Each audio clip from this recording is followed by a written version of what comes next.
سڵاتانی بێ ئەم کاتتان باش سوپاس بۆ ئامادەبوونی ڕۆژنامە نووسان وەروەها میوانان ئێمە ئەمڕۆ بە بۆنەی یەکی ئایار نزیک بوونەوە لە یەکی ئایار ڕۆژی جیهانی کرێکار و هەروەها ڕۆژی سەلامەتی شوێنی کار کە سبەی دەکا 28 مانگ لەگەڵ قرار بوو لەگەڵ سەرۆکایەتی جامیعە ئێمە شێوە کۆنفرانسێک سەمپۆزیۆمێک ببەستین بەڵام بەهۆی بەردەوامی خۆپشاندانەکان ئێمە نەمانتوانین لە ڕاستیە لە دەرەوە ئەم کارە ئەنجام بدەین دواتر بە سوپاسەوە بە ئامادەبوونی کرێکارانی ژینگە پارێز و بەشێکی زۆر لەو میوانانە و پەرلەمانتاران ئێمە توانیمان لە دەرەوە لە ناو خۆپیشاندەران و لەگەڵ میوانان ئەم سمپۆزیۆمە ببەستین ئەوەی دەیخوێنمەوە لە ڕاستیە بەشێکە لە داتای بەدواداچوونەکان و دەرئەنجامی ئەم جۆرە لە کۆبنەوانە و هەروە ئەم جۆرە لە کۆنفرانسانە سەبارەت بە وەزعی کرێکاران لە کوردستان وهروە سەبارەت بە مافە ئابووری و کۆمەڵایەتیەکان ڕێکخراوی بیمە بە مافە ئابووری و کۆمەڵایەتیەکان لە سەرەتای ئەم ساڵەوە بە شێوەیەکی خۆبەخشانە بەبێبوونی هیچ پاڵپشتێکی دارایی نێودەوڵەتی و نێوخۆیی چاودێری و مۆنیتەرینجی بە دوواداچوونی ڕەوشی مافەکانی کرێکاران و ژینگەی کارکردنی لە سەرتاسەری هەرێمی کوردستان ئەنجامدا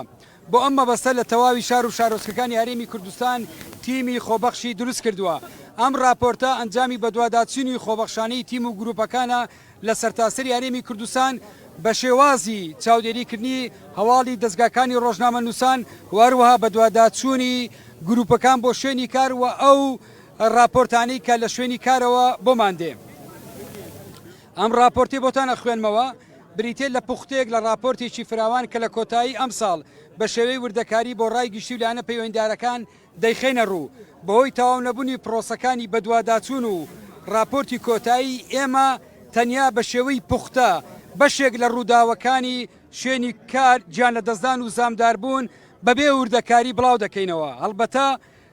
ئامادەی پێدانی هەر زانیاریەکین بە هەر لایەنێکی پەیوەنددار بیەوێ بە مەبەستی بەدواداچوون بەکاری بێنی ئەمەی پێشکەش دەکرێت بریتێ لە بەشێک لە ڕووداوەکانی 4 مانگی یەکەمی ساڵی 2022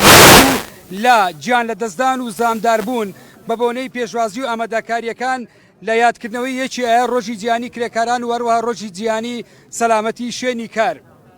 لە ماوەی ئەم 4 مانگەدا لە سەرتاسەری هەرێمی کوردستان 12 کرێکار بەداخەوە گیانیان لە دەستداوە لە کاتی کارکردن کە هۆکاری سەرەکی بەهۆی نەبوونی سەلامەتیە لە شوێنی کار ئەمەش بەهۆی دابین نەکردنی هۆیەکانی سەلامەتی شوێنی کار لەلایەن خاوەنکار و نەبوونی چاودێری پێویست لەلایەن لێژنەکانی پشکنین و بەدواداچوون لەلایەن وەزارەتی کارەوە دووەم لە ماوەی ئەم 4 مانگەدا 19 کرێکار ڕوبەڕووی زامداربوون بوونەتەوە واتە بریندار ئەو کرێکارانی گیانێ لە دەستداوە کرێکاری ناوەخۆی کوردستانین تەنها 3 لە مردووەکان کرێکاری هاتوون واتە لە وڵاتانی دراوسێ و جیهانی بەڵام زۆرینەی ئەوانەی بریندار بوون کرێکاری هاتوون چوارەم زۆرترین ڕووداوەکان گیانە دەزان لە سنووری پارێزگای سلێمانی تۆمار کراوە لە دوای ئەوەش پارێزگای هەولێر دێ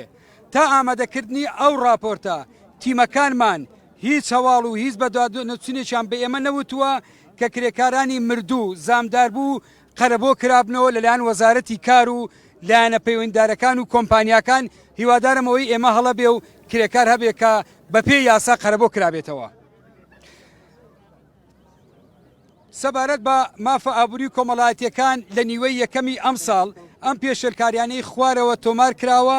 وەک دەرئەنجامی قەیرانی سیاسەتی ئابووری و دارایی حکوومەتی هەرێمی کوردستان لە ماوەی پێشوو لە ئێستاشدا یەکەم کرێکارانی کەرتی گشتی فەرمانبەران لە ماوەی ئەم 4 مانگەدا کە نمونەی کارمەندانی زانکۆی ڕاپەڕین وەکو نمونە وەردەگرن یەکێکە لەم نمونەیە لە ماوەی ئەم 4 مانگەدا بەردەوام کێشەی دواکەوتنی موچیان هەبووە لە کاتی خۆیدا جگە لەوەش لە ماوەی زیاتر لە 8 ساڵە پلەبەرزکردنەوەی فەرمانبەران کی ئەنجومەنی وەزیران ڕاگیراوە ئەمە پێشێلکردنی یاسای ڕاژەی فەرمانبەرانە و هەروەها چارەنووسی موچە لێبراوەکان یان پاشەکەوتی زۆرەملەی فەرمانبەران بە نادیاری ماوەتەوە لە کاتێکە فەرمانبەران ناچارەکرێن کە دەبێ باج و سەرانە بدەن بەڵام لە ڕاستیە تا ئێستا حیسابی بانقیشیان بۆ دروست نەکراوە دووەم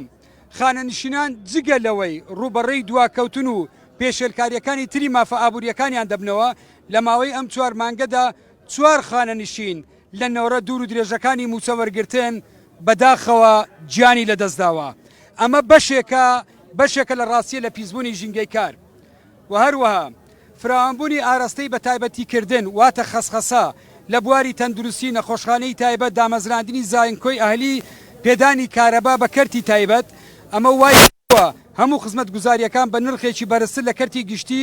بەرزتر بێتن و کەرتی گشتیش بەرەو لاوازی بچێت لەسەر حیسابی هەژاران و کرێکاران و فەرمانبەران. کەمکردنەوەی خەرجی گشتی و زیادکردنی باج و ڕسومات لەسەر خزمەت گوزاریەکان و بەرزبوونەوەی نرخی نان و سوتەمەنی و بنزین یەکێکی ترە لەو پێشێلکاریانە کە تیمەکانمان لە ڕاستیە تۆماریان کردووە. خاڵێکی تر زیادبوونی دیاردەی بێکاری و هەژاری کە بەپێی ئامارەکان هەژاری لە هەرێمی کوردستان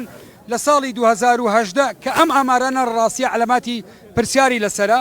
گەیشتۆتە 105.46. ئەم ڕێژەیە بەپێی ڕاگەاندنی وەزارەتی کار و کاروباری کۆمەڵایەتی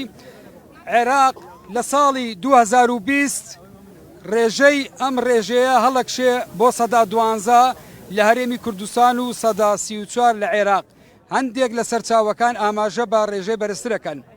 یەکێک لە هۆکارەکانی هەژاری لە کوردستان مەسەلەی بێکاریە. بەپێی ئامارەکانی دەستەی ئاماری کوردستان لە حوزەیرانی ساڵی 2019 بڵاو کرایەوە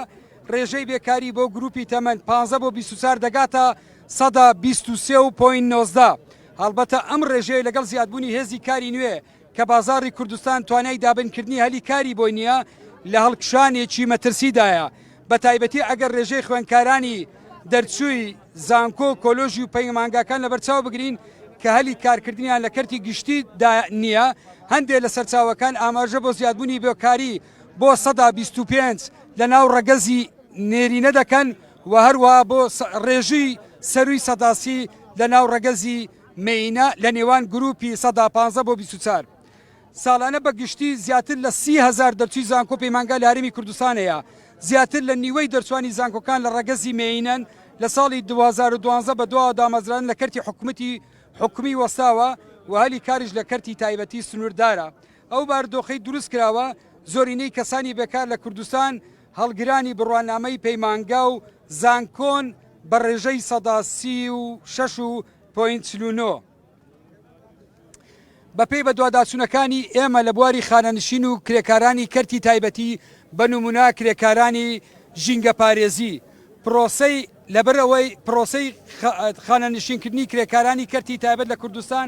بە شێوەیەکی زۆر سنووردار بەڕێوە دەچێت بەڕادەیەک لە ساڵی 2013 بۆ 2020 لە سەرتاسەری هەرێمی کوردستان تەنیا 173 کرێکاری کەرتی تایبەت بە ناوەخۆ و دەرەوەی هەرێمی کوردستانیش خانەنشین کرایەوە. ئەم داتەیە ئەومان پێ دەڵێ کە تیمەکانی بە دوواداچوون تا بە ئێستا نەیانتوانیوە بەم میکانزمە یاسای خانەنشینی و دەستەبەری کۆمەڵایەتی واروها یاسای کار جێبەجێ بکرێ. بۆیە کرێکاران لە شوێنی کاریان لە ڕاستیە بە نسبەیەکی زۆر کەم زەمانەت کراون. ئێستا ئەگەر ئێوار سوالێکتان نەبێ لە میوانان و لە بەشداربوان کاتی ئەوێ و گەلک سوپاس بێەوە.